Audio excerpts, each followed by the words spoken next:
Open. See, bet like 14K. My sizings back in September were just way too big.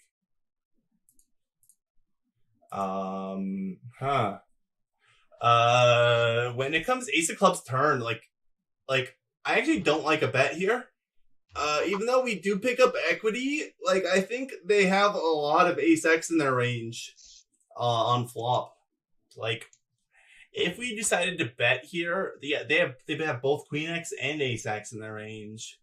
If we decided to bet here, we would be targeting specifically pocket fives or like 4X and like pocket fives through like pocket nines or something like that. It's a pretty narrow range of hands that we're expecting to get to fold here. So I don't know if I like a bet here. What do you think, Melissa? I agree with everything you just said. Sometimes we get too caught up in that ace hits our range and not what are we accomplishing. Right. And not really paying enough attention to our opponent's range. That needs that needs to be really our focus. Is not thinking about our range. We need to be throwing away the focus on our range and really really zooming in on what does our opponent's range look like. And they just have a lot of this, a lot of queens, a lot of aces that both defend pre and then call bet on this flop texture. And there's only like what I could see here. Like there's six combos of fives, sixes, sevens, eights. Like I guess threes and deuces. So there's 6 times 6. So that's 36 combos of pairs that we're targeting versus like umpteen combos 3, 6, 9, 12, 24, 36, 48, 60, 72, 84, 96, 108. There's 108 offsuit combos of ace X that call flop. Jeez. And then 4, 8, 12, 16, 20, 24, 28, 32, 36. So there's like 150 combos of ace X that our opponents have versus 36 combos of pairs. So that's like a 5-to-1 ratio of them having ace X versus having a 4 versus having pocket 5s through 8s and pocket deuces, pocket 3s. So if you think about the prevalence of what they're going to show up with here, most often it's just going to be an ace X type of hand. And that doesn't even mention all the queen X combos that they have. Mm-hmm.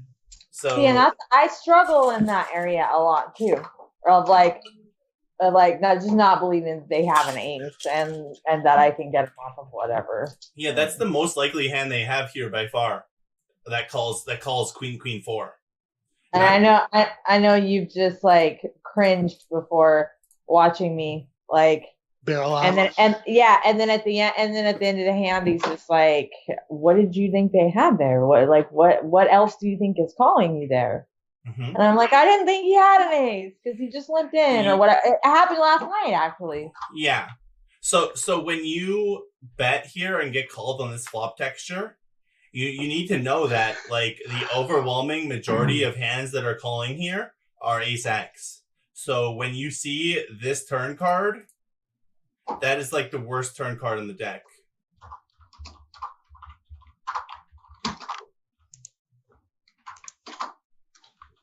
right?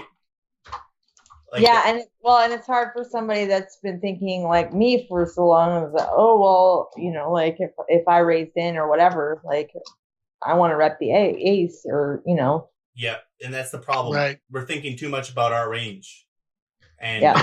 and I told Poker Pastor that the other day. I said, forget about your range.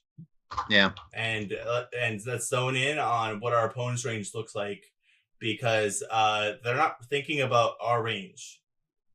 And they're not thinking about what we're doing with different parts of our range. That's not really a thing that we need to be focusing on. We want to assign them to be thinking more than they're actually thinking. Yeah, we'll get to that versus like regs.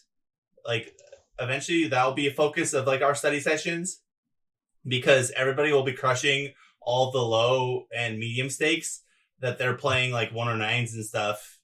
And then we need to really think about our range and think about what our opponents perceive of what we're doing. But right now, like, the focus really just needs to be understanding our opponents' ranges and what they're going to be showing up with in these spots. And back in September, I might have bet this. I might have bet this. I hate a bet. I really do hate a bet here. But that's why before I even looked at what I did, like I just broke down the math for you guys, like it's just it's a really ace x heavy range that we're looking at from our our opponent's big blind defend on queen 4. There's gonna be calling a lot of like every ace really.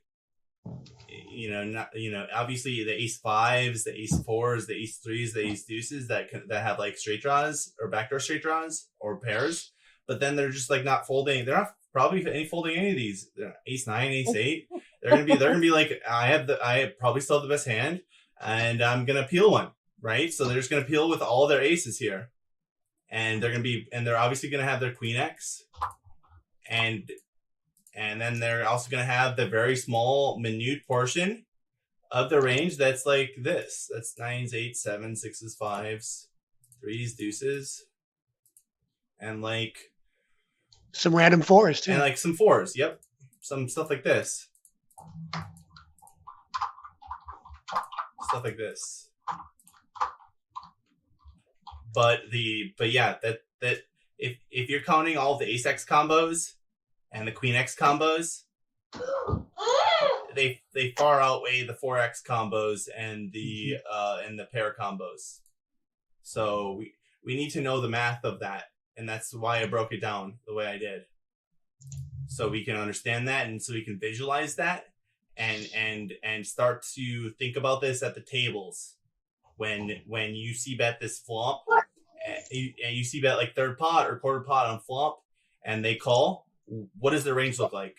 You should be able to like list it off, and that should help guide you on further streets, turn and river.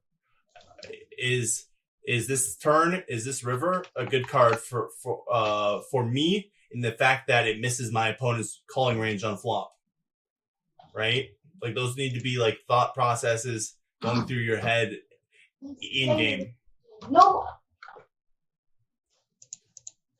And if they did miss your opponent's like calling range on flop, then is this a good like barrel opportunity for us?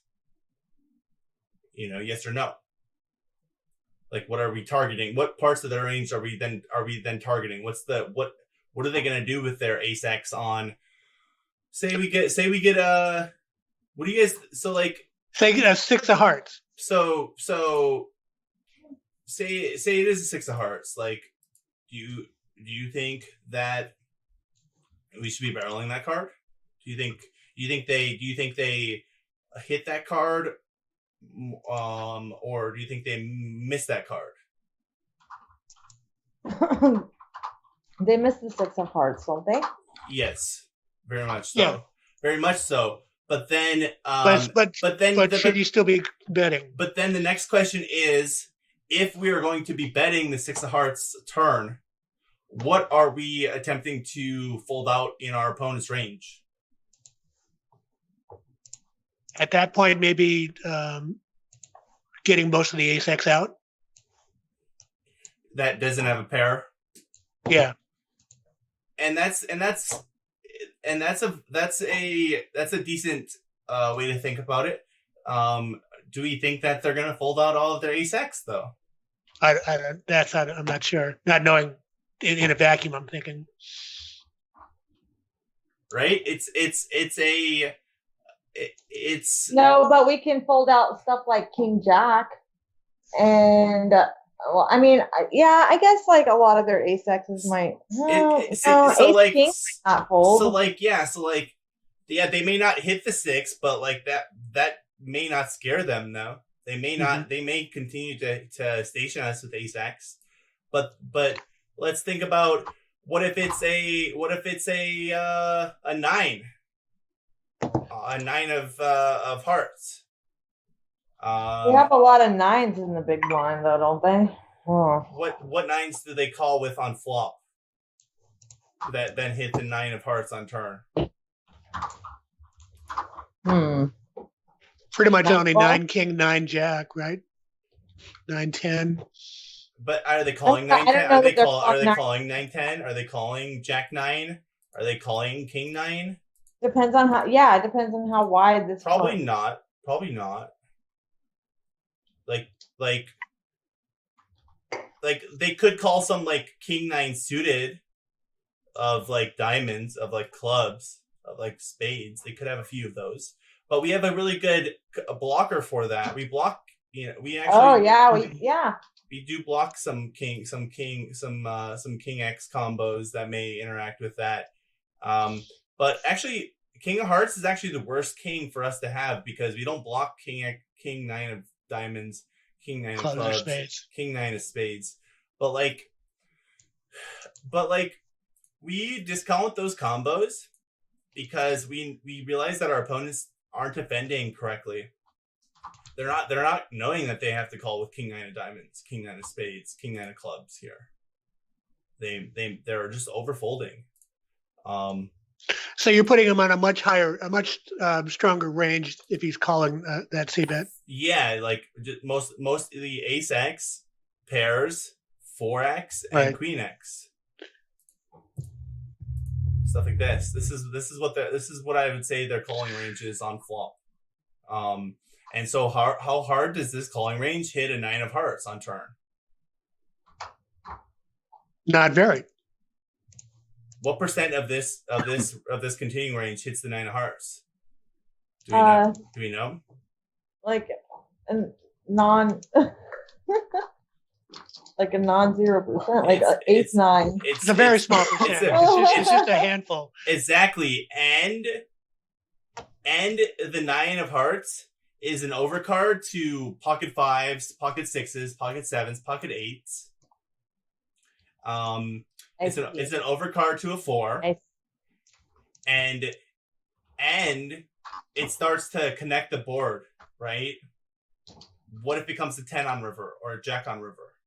Oh, all of a sudden there's 3 to straight, and there's 3 overs to their pair, or to their ace X, and it starts getting much harder for them to like hero us with an ace on a 9 of hearts turn, and it also gives us equity. We turn a straight draw, so I would definitely be barreling on a 9. I'd be barreling on a 10. I'd be barreling on a jack. I'd be barreling on a king, on all 4 of those cards. With some of those, we are value betting. Some of those hands were semi bluffing, and or straight bluffing. Like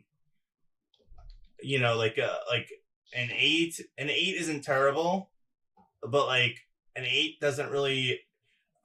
It's not going to necessarily like start to scare an opponent with ace X. Or like I would not barrel on like a 6, probably not like a 6, 7, 5, 3 or deuce, or even like an 8. I would probably just start bluffing those higher cards like 9s and higher, and then definitely not on an ace. An ace is like the worst card. So like these are kind of like ranges that.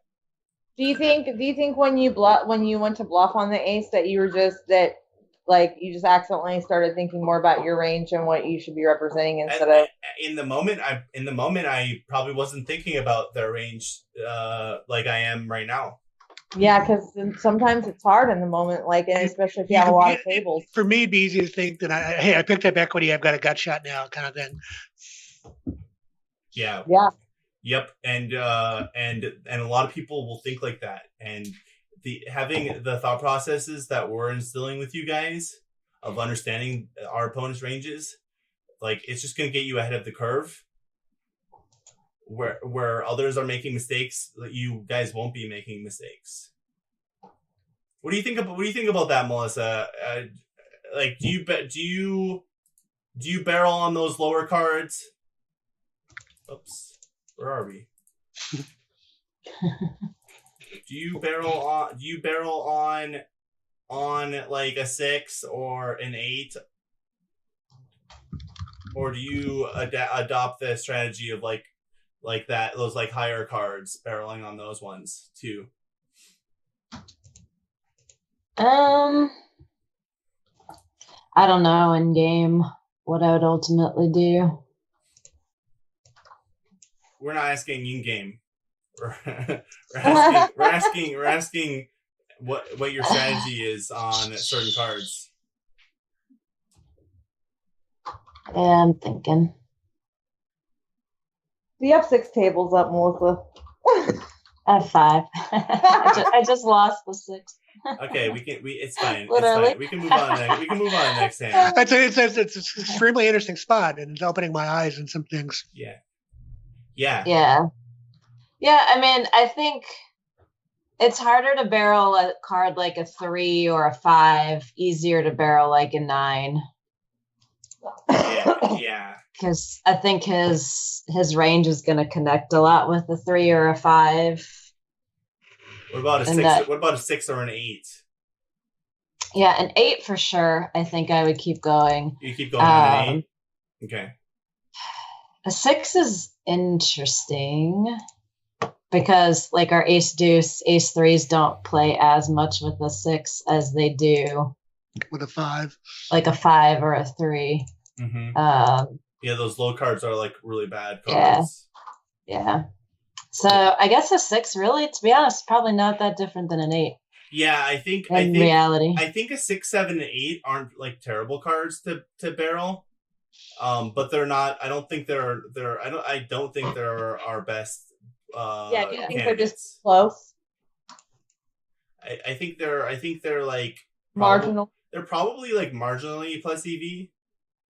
Our opponents may still hero with ace X, and with 4X and pocket pairs.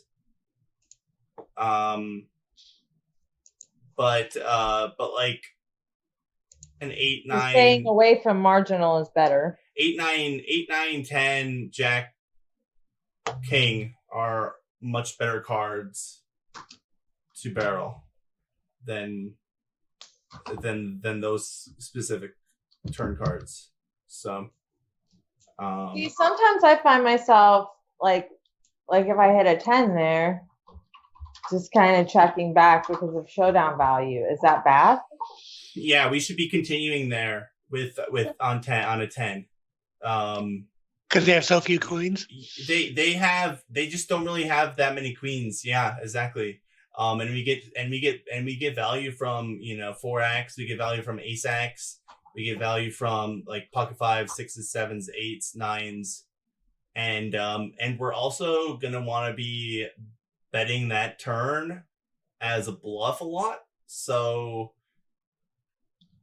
we're gonna be wanting to bet as value as well. Okay. And also if you bet the turn 10 and get check raise or something, it's really not that hard to get away from. It's not it's not oh my god, what do I do now? They just have a queen and they're just gonna play their hand really straightforward.